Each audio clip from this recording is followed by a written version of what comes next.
ligtas sa lahat ng panahon. Magsiawit kayo sa Panginoon ng isang bagong awitin. Magsiawit kayo sa Panginoon buong sandaigdigan.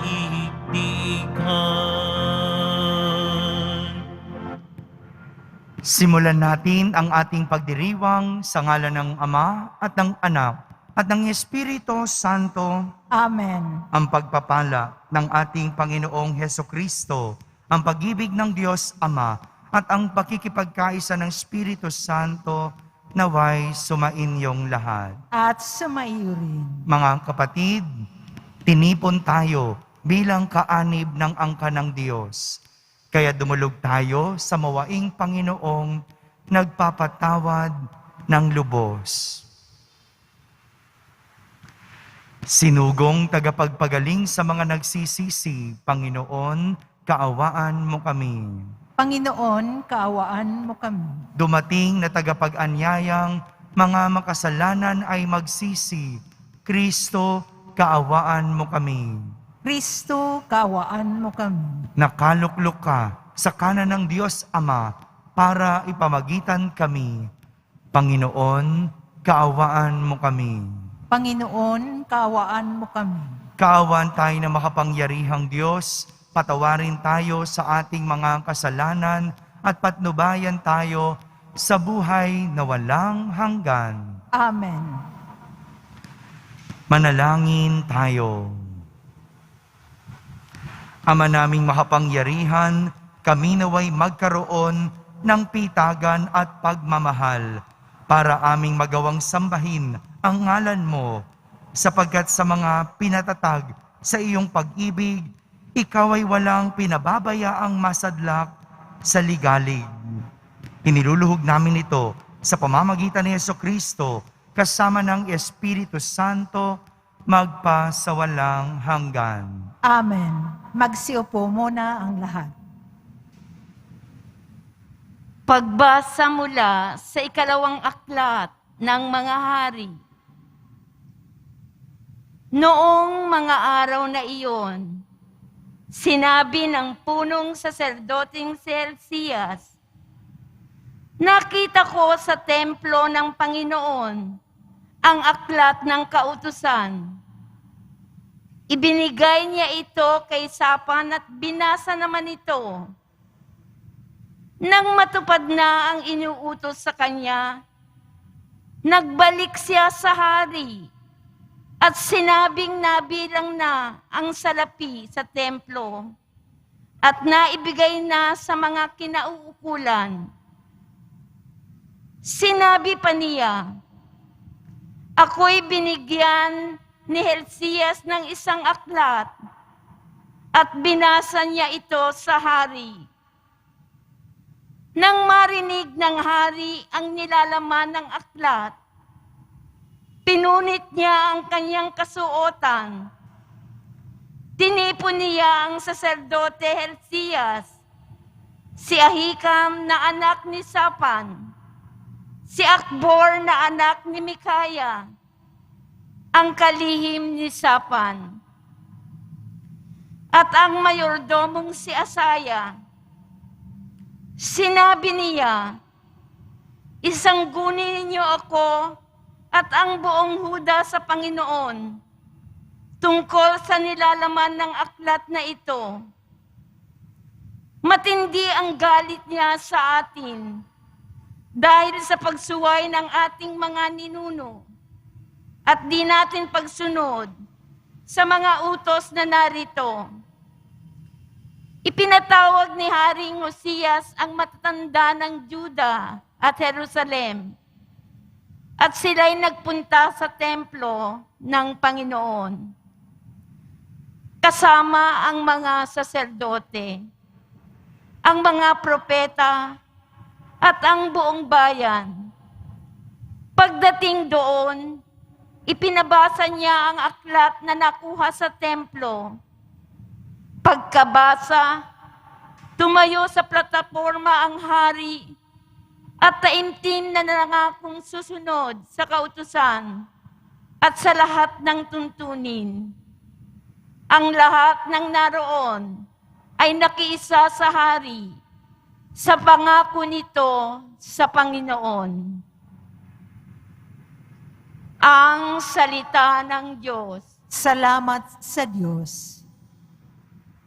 Ituro mo ang layunin ng mga utos mo sa amin. Ituro mo ang layunin ng mga utos mo sa amin. Ituro mo, Panginoon, layunin ng kautusan at iyon ang susundin ko habang ako'y nabubuhay. Ituro mo ang layunin ng mga utos mo sa amin. Ituro mo ang batas mo't sisikapin kong masunod. Buong pusong iingat at susundin ng buong lugod. Ituro mo ang layunin ng mga utos mo sa amin. Sa pagsunod sa utos mo, ako'y iyong pangunahan. Sa utos mo'y naroroon ang ligayang inaasam. Ituro mo ang layunin ng mga utos mo sa amin. Bayaan mong hangarin ko na sundin ang iyong utos, higit pa sa paghahangad na yumaman akong lubos. Ituro mo ang layunin ng mga utos mo sa amin. Ilayo mo ang pansin ko sa bagay na walang saysay, at ayon sa pangako mo'y pagpalain akong tunay. Ituro mo ang layunin ng mga utos mo sa amin. Ang lahat ng tuntunin mo, ang hangad ko'y aking sundin, pagkat ikaw ay matuwid, kaya ako'y pagpalain. Ituro mo ang layunin ng mga utos mo sa amin. Magsitayo na po ang lahat.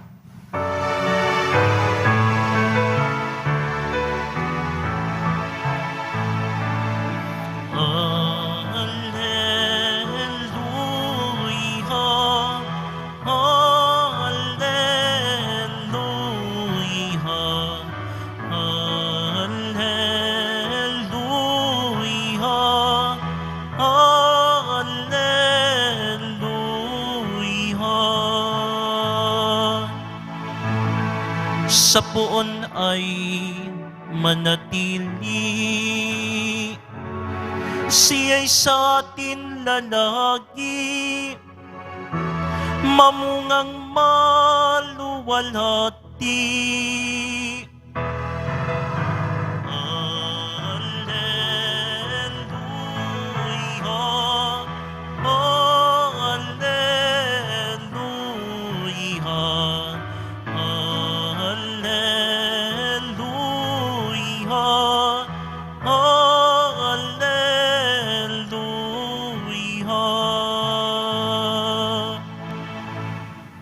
Sumainyo ang Panginoon. At sumaiyo rin. Ang mabuting balita ng Panginoon ayon kay San Mateo. Papuri sa iyo, Panginoon.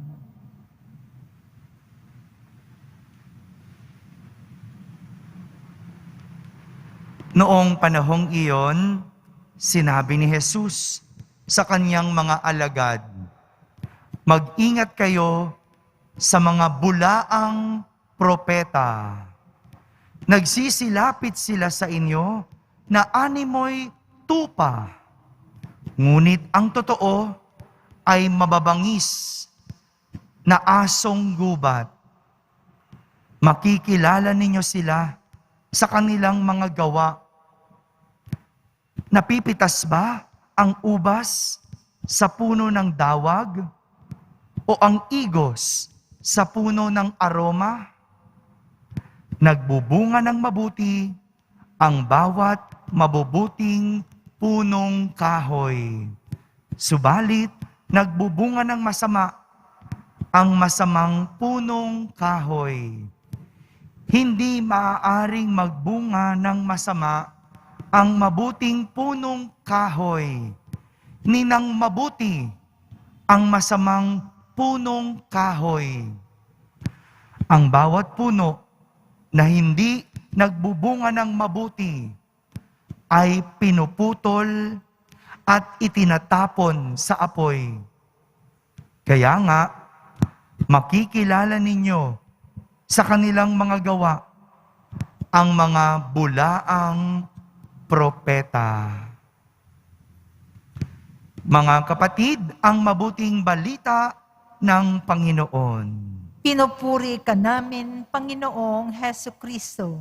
Magsiupo po ang lahat. Isang magandang araw po sa inyong lahat.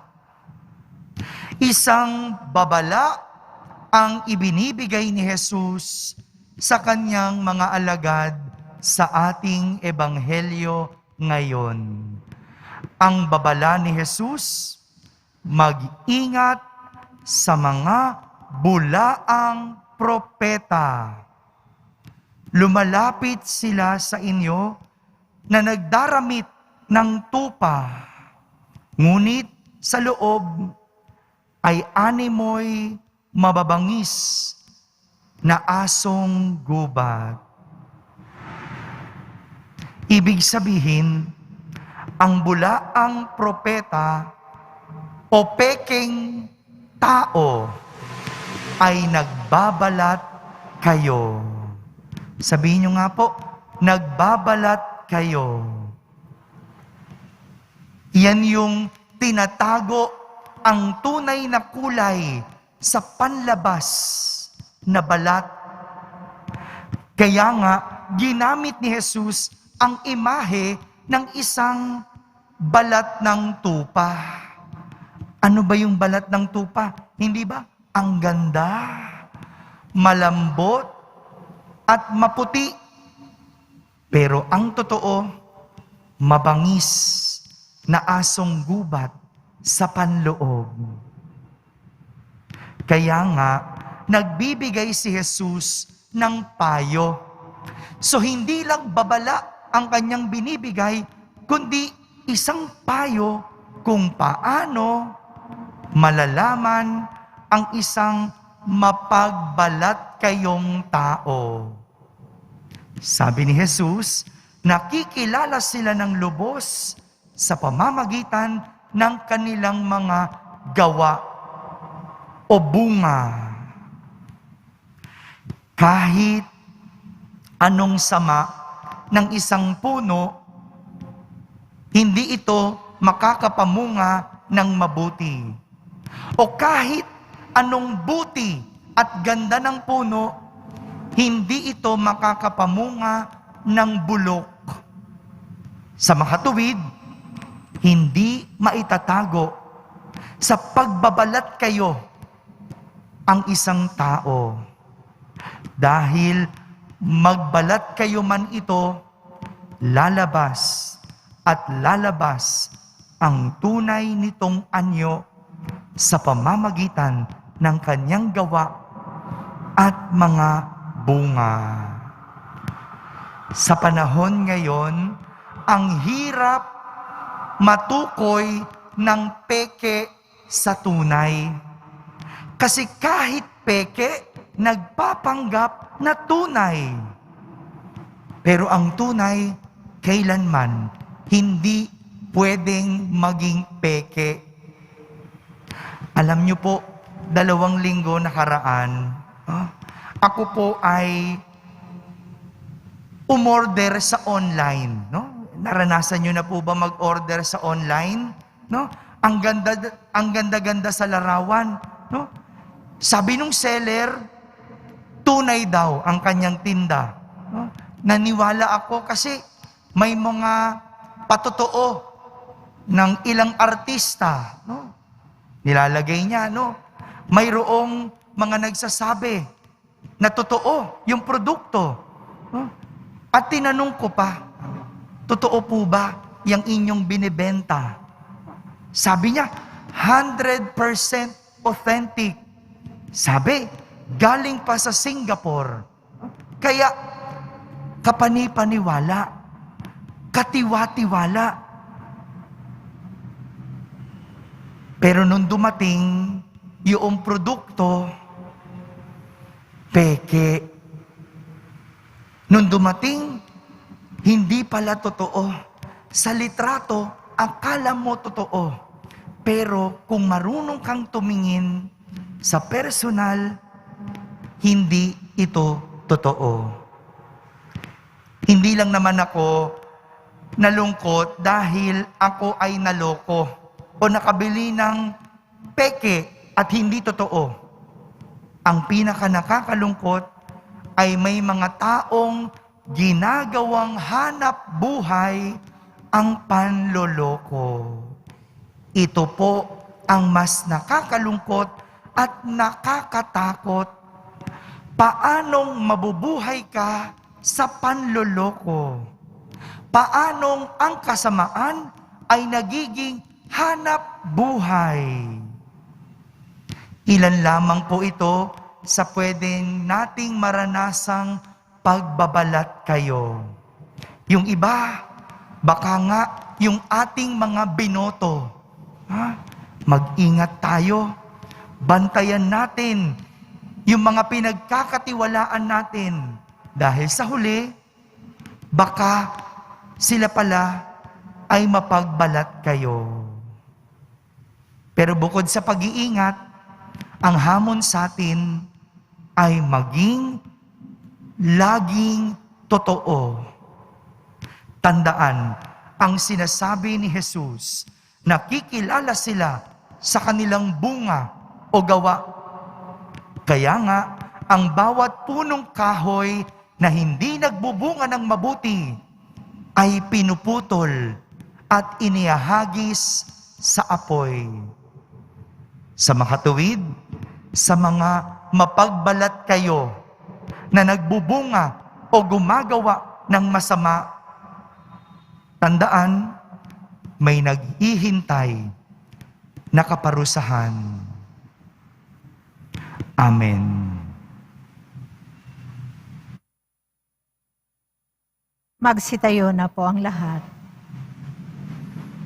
Minamahal kong mga kapatid, nagdulot sa atin ng panibagong buhay ang kamatayan at muling pagkabuhay ni Jesus. Sa pamamagitan ng ating mga panalangin, tayong mga makabagong propeta naway makapagdulot ng mabubuting bunga sa simbahan at sanlibutan. Ating sambitin sa bawat panalangin, Panginoon, punuin mo kami ng iyong kabutihan. Panginoon, punuin mo kami ng iyong kabutihan. Ang simbahan naway umakay sa mga Kristiyanong mananampalataya tungo sa daan na naghahatid sa pinahahalagahang pag-ibig, katarungan at katotohanan. Manalangin tayo. Panginoon, punuin mo kami ng iyong kabutihan. Ang mga dukha naway huwag mapagsamantalahan o mailigaw ng mga huwad at mga mapaghangad na pinuno. Manalangin tayo. Panginoon, punuin mo kami ng iyong kabutihan. Ang galit ng mga taong na biktima ng kawalang katarungan, naway maghilom at matuto silang muli na magtiwala at makipagkaibigan. Manalangin tayo. Panginoon, punuin mo kami ng iyong kabutihan. Ang mga may sakit at naghihingalo, naway tumanggap ng lakas mula kay Jesus na dumating upang tulungan ang may karamdaman at may hina. Manalangin tayo. Panginoon, punuin mo kami ng iyong kabutihan. Ang mga yumaunawa ay ganap na tumanggap ng gantimpala sa kanilang pagsusumikap. Manalangin tayo. Panginoon, punuin mo kami ng iyong kabutihan. Sa katahimikan, ating ilapit sa Diyos ang ating mga pansariling kahilingan.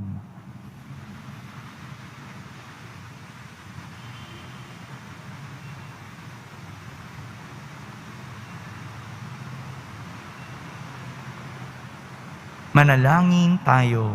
Panginoon, punuin mo kami ng iyong kabutihan. Ama naming nasa langit, Ikaw ang aming sandigan sa mga oras ng pangangailangan. Buksan mo ang aming mga puso sa iyong biyaya at akayin kami sa iyong kaharian.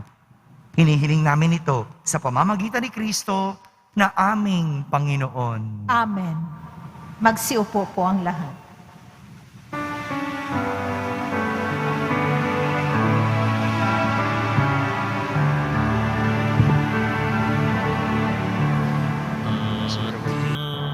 Magsitayo na po ang lahat.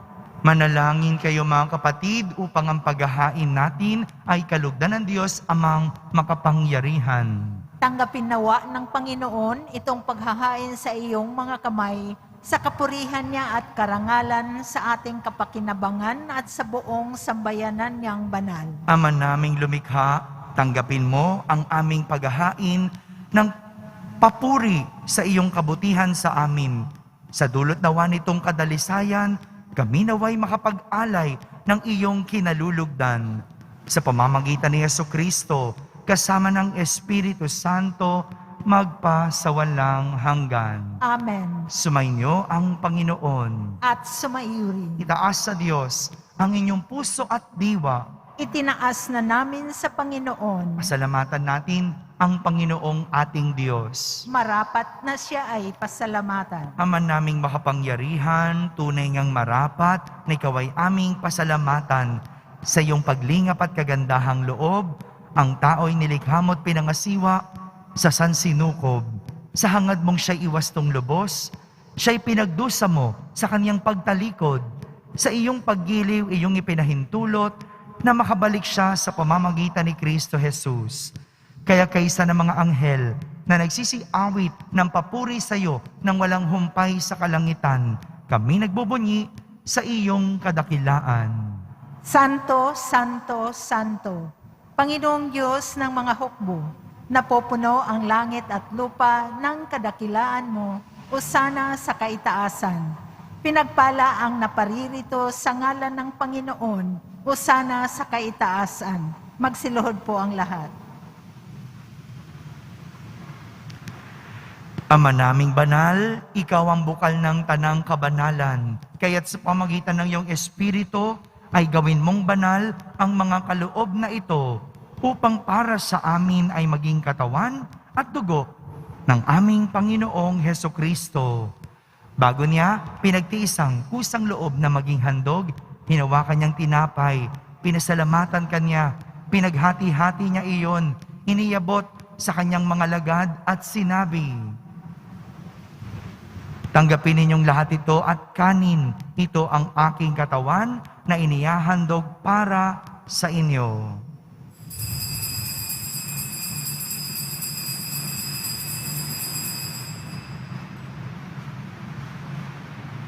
Gayon din naman, nung matapos ang hapunan, hinawakan niyang kalis, muli kanyang pinasalamatan, iniabot niyang kalis sa kanyang mga lagad at sinabi,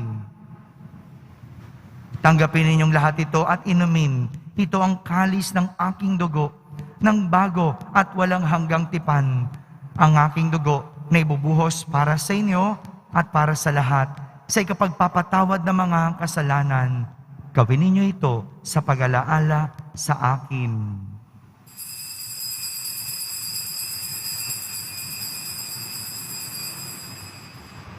Magsitayo na po ang lahat. Ipagbunyi natin ang misteryo ng pananampalataya. Si Kristo'y namatay, si Kristo'y nabuhay, si Kristo'y babalik sa wakas ng panahon. Ama, ginagawa namin ngayon ang pag-alaala sa pagkamatay at muling pagkabuhay ng iyong anak, kaya't inaalay namin sa iyo ang tinapay na nagbibigay buhay at ang kalis na nagkakaloob ng kaligtasan. Kami nagpapasalamat dahil kami iyong minarapat na tumayo sa harap mo para maglingkod sa iyo. Isinasamo namin kaming magsasalo-salo sa katawan at dugo ni Kristo ay mabuklod sa pagkakaisa sa pamamagitan ng Espiritu Santo. Ama, lingapin mo ang iyong simbahang laganap sa buong daigdig. Puspusin mo kami sa pag-ibig, kaysa ni Francisco na aming Papa, ni Jose na aming Obispo at ng Tanang Kaparian. Alalahanin mo rin ang mga kapatid naming nahimlay na may pag-asang sila'y muling mabubuhay. Gayon din ang lahat ng mga pumanaw. Kaawan mo sila at patuloyin sa iyong kaliwanagan. Kaawan mo at pagindapating kaming lahat na makasalo sa iyong buhay na walang wakas. Kaisa na mahal na Birheng Maria na ina ng Diyos, ng kabiyak ng puso niyang si San Jose, kaysa ng mga apostol at ng lahat ng mga banal na namuhay dito sa daigdig ng kalugod-lugod sa iyo.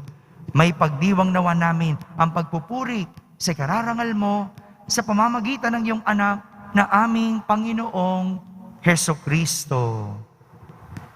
Sa pamamagitan ni Kristo, kasama niya at sa Kanya, ang lahat ng parangal at papuri ay sa iyo, Diyos amang makapangyarihan, kasama ng Espiritu Santo, magpa sa walang hanggan. Amen. Sa tagubilin ng mga nakahagaling na utos at turo ni Jesus na Panginoon natin at Diyos, ipahayag natin ng lakas loob. Ama namin, sumasalangit ka, Sambahin ang ngalan mo, mapasa amin ang kaharian mo, sundin ang loob mo dito sa lupa para nang sa langit.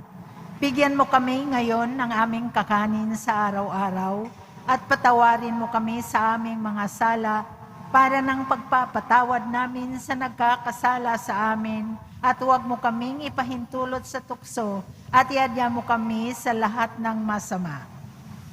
hinihiling namin kami iadya sa lahat ng masama, pagkalooban ng kapayapaan araw-araw, iligtas sa kasalanan at ilayo sa lahat ng kapahamakan. Samantalang aming pinananabikan ang dakilang araw ng pagpapahayag ng tagapagligtas naming si Hesukristo. Sapagkat iyo ang kaharian at ang kapangyarihan at ang kapurihan magpakailanman. Amen. Panginoong Hesukristo, sinabi mo sa iyong mga apostol, kapayapaan ang iniiwan ko sa inyo, ang aking kapayapaan ang ibinibigay ko sa inyo. Tunghayan mo ang aming pananampalataya at huwag ang aming pagkakasala. Pagkalooban mo kami ng kapayapaan at pagkakaisa ayon sa iyong kalooban, kasama ng Espiritu Santo, magpa sa walang hanggan. Amen. Ang kapayapaan ng Panginoon ay laging sumainyo. At sumayuri. Magbigayan kayo ng kapayapaan sa isa't isa. Kapayapaan po para sa lahat.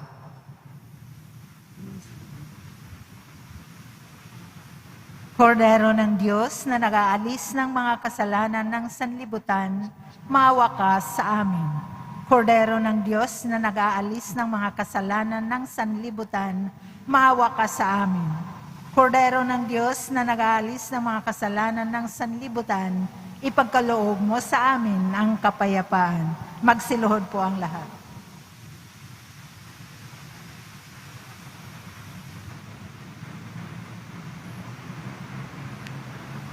Ito ang kordero ng Diyos.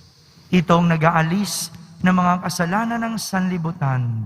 Mapalad ang mga inaaniyahan sa kaniyang piging. Panginoon, hindi ako karapat-dapat na magpatuloy sa iyo. Ngunit sa isang salita mo lamang ay gagaling na ako. Ang katawan ni Kristo, Amen.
kapwang lahat.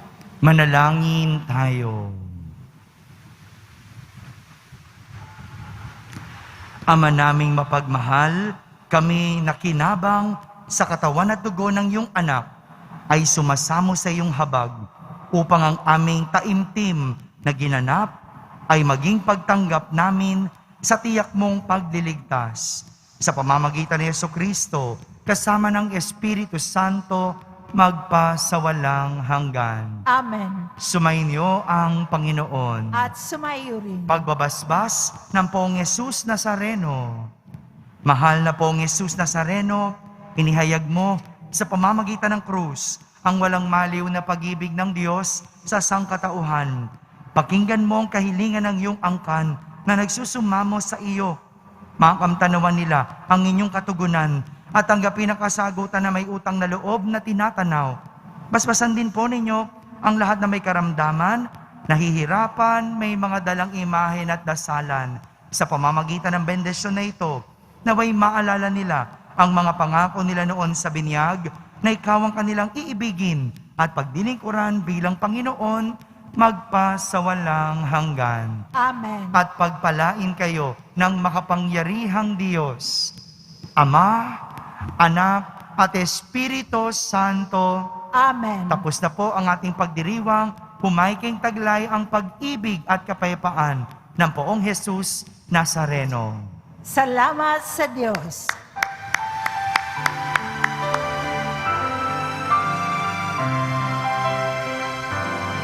Nuestro Padre Jesus Nazareno, sinasamba ka namin,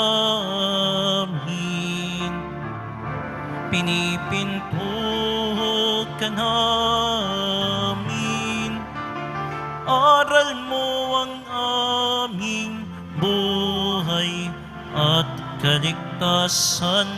Nuestro Padre Jesus Nazareno, iligtas mo kami sa kasalanan. Ang krus mong kinamatayan ay sagisag ng aming kaligtasan. Nuestro Padre Jesus Nazareno,